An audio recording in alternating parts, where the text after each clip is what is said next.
SUV. Seriously ugly vehicle. Sorry, sports utility vehicle. The one car garage every family looks for.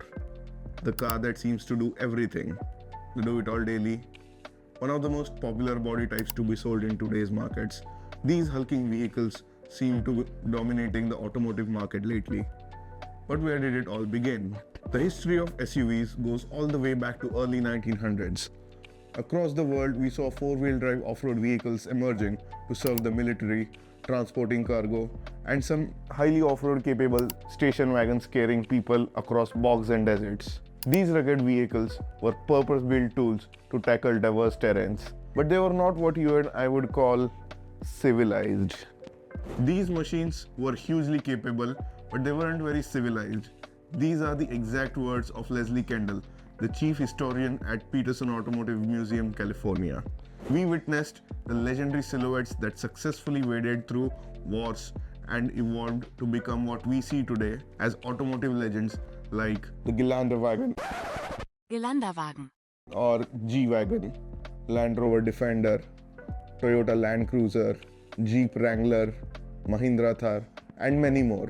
Fast forward to 2024, SUVs have evolved into many forms, and when you're in the market to buy one, it's hard to come to a conclusion because there's always the case of he said, she said, they said, which is why we will be putting some rumors to rest in this video. Welcome to White Metal. There has been a significant rise in the sale of SUVs worldwide, and in India, the story is no different. Here's what Shashank Srivastava, the head of Maruti Suzuki India Limited, has to say about the SUV sale in India. The SUV market share has grown all the way to 50.4% in FY24 and is expected to grow up to 55% in FY25. This means more than half of the new vehicle market is going to be dominated by SUVs. Now we know that SUVs come in many forms.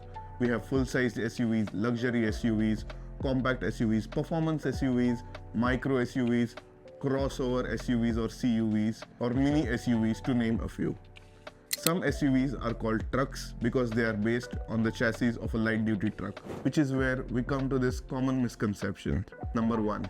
Crossovers are not SUVs. You will mostly hear this from guys with hairy chests and burly beards who also believe that for an SUV to be a true SUV, it has to have a ladder frame and rear-wheel drive. Part of the reason why many people still believe this is that the definition of SUV is pretty flexible. So an SUV is a car that combines best of both the worlds. It has the high ground clearance and seat height of an off-road car and the convenience of a family car. Now the reason why purists don't consider crossovers as SUVs is because they have a monocoque chassis and most of these cars are front-wheel drives. But this may not necessarily be a bad thing. You see, Land Rover, the brand which is synonymous to the term SUVs, is building cars based on monocoque chassis. Some of their vehicles like the Defender 90 and the Range Rover series are pretty capable off-roaders. While mostly their cars are associated with luxury and creature comfort, not many people take their glittering Rovers into dense slush. Knowing what purpose they serve, their SUVs provide the comfort and handling that is almost equivalent to sedans.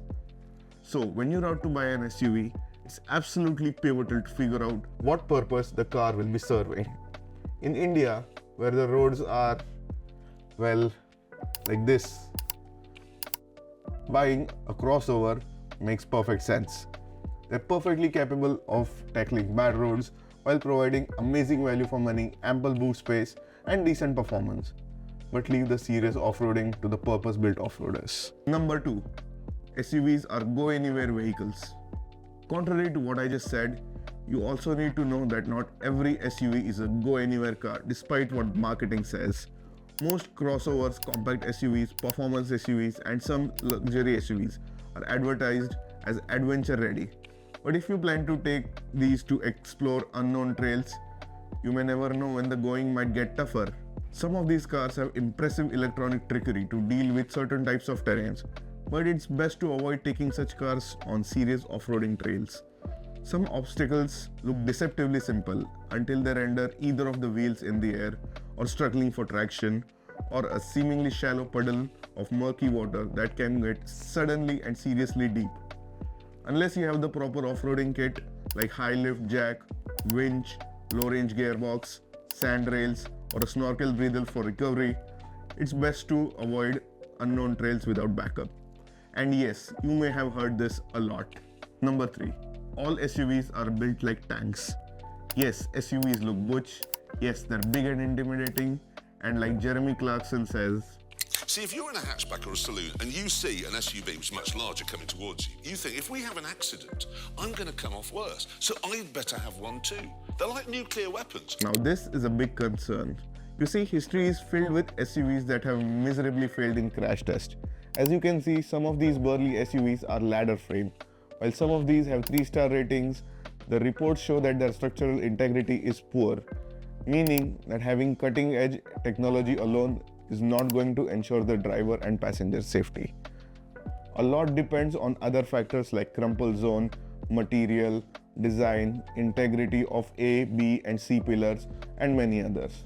As safety tech and design legislation keeps on updating, car manufacturers focus more on life-saving features, which is why going for ancient SUVs as a primary family car may not be the best option. Speaking of ancient SUVs, back in the day, SUVs were notoriously famous for their body roll and primitive suspension setup. They used to go top heavy and topple in the corners. Some SUVs used to come with stickers from OEM about topple warning. This leads many buyers to believe that. Number 4. SUVs topple easily. Suspension tech has evolved a lot since then. Most of the SUVs you see on sale today have anti-roll bars. These days, SUVs and other vehicles with higher ground clearance or ride height come with anti-roll bars. It's a U-shaped bar that acts like a spring to compensate for the body roll. So when the vehicle goes through undulations, the body of the vehicle goes up and down and the anti-roll bar or sway bar twists itself and pulls the end of the vehicle that's going up and down to keep the vehicle stable. While this dramatically reduces the risk of a top-heavy vehicle toppling, it does not eliminate the risk entirely. If one is careless in the corners or violently swerves to either sides at high speeds, even anti-roll bars don't stand a chance against the laws of physics. So it's hard to make any kind of universal statement when it comes to measuring a certain parameter of SUVs in general.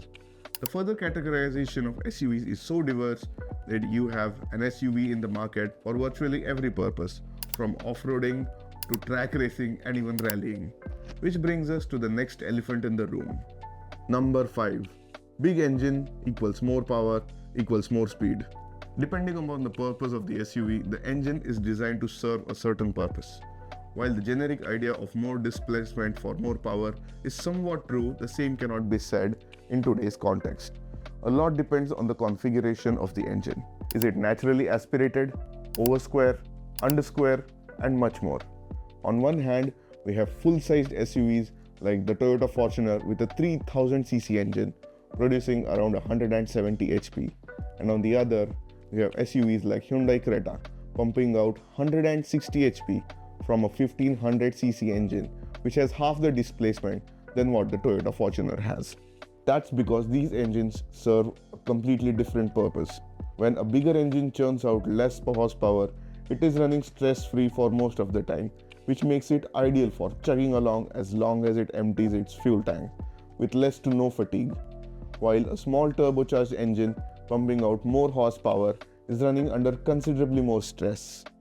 For example, the 2024 Toyota Land Cruiser 70 series has a 4.5-liter V8 that produces as much horsepower and torque as a 4-cylinder engine. So you know that the V8 is running super relaxed, which means it's less likely to break down.